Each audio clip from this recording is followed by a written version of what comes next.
آقا کریم نے ارشاد فرمایا من ترک الجمعۃ ثلاث جمعۃ متوالیات فقد نبذ الاسلام وراء ظہرہ، جس نے بغیر کسی عذر کے 3 جمعے چھوڑ دیے اس نے اسلام کو اپنی پشت کے پیچھے ڈال دیا، اس نے پرواہ ہی نہیں کیا اسلام کی۔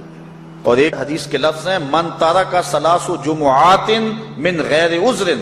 کتب من المنافقین، جس نے بغیر کسی عذر کے 3 جمعے چھوڑ دیے اس کا نام منافقوں کی فہرست میں لکھ دیا جاتا۔ اور ایک حدیث کے لفظ اس حوالے سے ہیں من ترک ثلاث جمع تہاونا بہا طبع اللہ علی قلبہ، جس نے سستی کی وجہ سے 3 جمعے چھوڑ دیے تو اس کے دل پر اللہ غفلت کی مہر لگا دیتا ہے۔ یہ وہ بد نصیب شخص ہے کہ جو نماز جمعہ چھوڑتا ہے۔ حضرت ابن حجر نے الزواجر کے اندر ایک روایت لکھی ہے، وہ فرماتے ہیں جو شخص نماز ترک کرتا ہے اس کو بہت ساری رسوائیاں ہیں۔ وقت اتنا طویل نہیں ہے کہ ایک ایک چیز کو تفصیل سے بیان کروں۔ وہ کہتے ہیں پہلی بات تو یہ ہے کہ اس کی عمر میں برکت اٹھا لی جاتی، دوسری بات اس کے چہرے سے صالحین کا نور اتار لیا جاتا، تیسری بات وہ کوئی بھی عمل کرے اس کا ثواب نہیں ملتا اس کو، یہ دنیا پر اس کو سزائیں ہیں۔ چوتھی سزا دنیا پر اس کو یہ ملتی ہے اس کی دعائیں قبول نہیں ہوتی، اور 5ویں سزا اس کے لیے یہ ہے کہ اس کے لیے جو نیک لوگ دعا کرتے ہیں ان دعاؤں کا حصہ اسے نہیں ملتا۔ مومن نیک سحری وقت اٹھ کے دعا مانگتے ہیں اللہ پوری امت پر کرم کر لے، تو یہ بھی امت میں شامل ہے، دعا اللہ والے کی تو قبول ہوئی لیکن اس کا حصہ نکال دیا گیا، اس کا حصہ نیک لوگوں کی دعاؤں سے نکال دیا گیا۔ اور جب وہ مرنے لگتا ہے نزا کے وقت 3 اس کو سزائیں ملتی ہیں، ایک تو بھوکا مرتا ہے، دوسرا پیاسا مرتا ہے، تیسرا ذلیل ہو کے مرتا ہے۔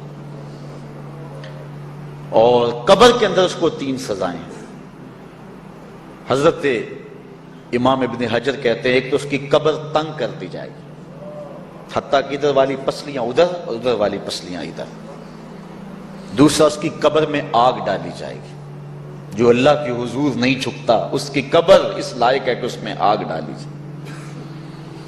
اور تیسری اس کے اوپر ایک اژدہا مسلط کر دیا جائے گا جس کا نام ہے شجاع الاقرع، اور جب وہ ڈنگ مارے گا تو 70 گز تک وہ شخص زمین میں دنس جائے گا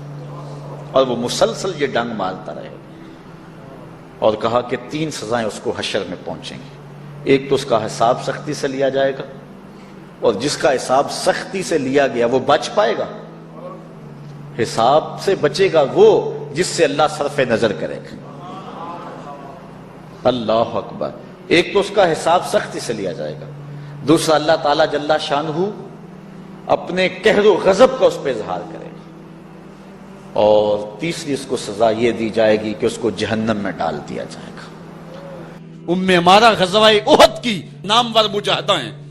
کہ جب بھگدڑ مچی اور کچھ تو خون ہونے لگا اور عجیب کیفیت بن گئی، تو اس وقت حضرت عمارہ خاتون ہیں جو اس جنگ میں ساتھ آئی تھی،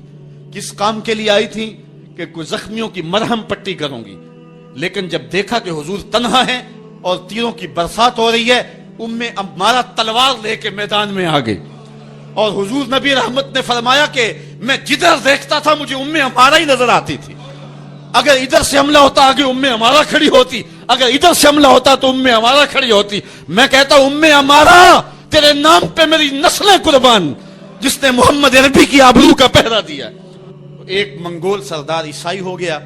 اس نے ایک عیسائی پادری کو بلایا اور کہا کہ اپنے مذہب کی تبلیغ کر تاکہ کچھ لوگ اور بھی ہمارے ہم نوا ہو جائیں۔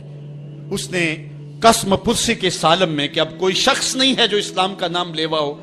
تو اپنے خب سے باطنی کا اظہار کر دیا اور پیغمبر حسن و جمال حضور نبی رحمت کی توہین و تنقیص کا آغاز کیا۔ ابن حجر نے لکھا ہے کہ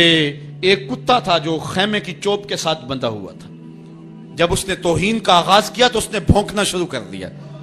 لوگوں نے کہا کہ یہ کتا تیری اس توہین کی وجہ سے بھونک رہا ہے۔ اس نے کہا نہیں ایسی کوئی بات نہیں، یہ کتا نسلی کتا ہے۔ واقعی وہ نسلی تھا،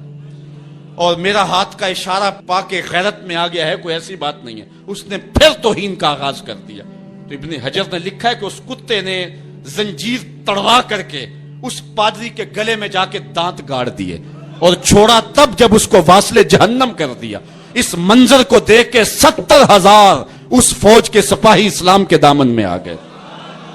ہمارے اس چینل تاریخ قرآن کو ضرور سبسکرائب کریں تاکہ ہمارے ہر نئے آنے والی ویڈیو آپ کو جلد پہنچ سکے۔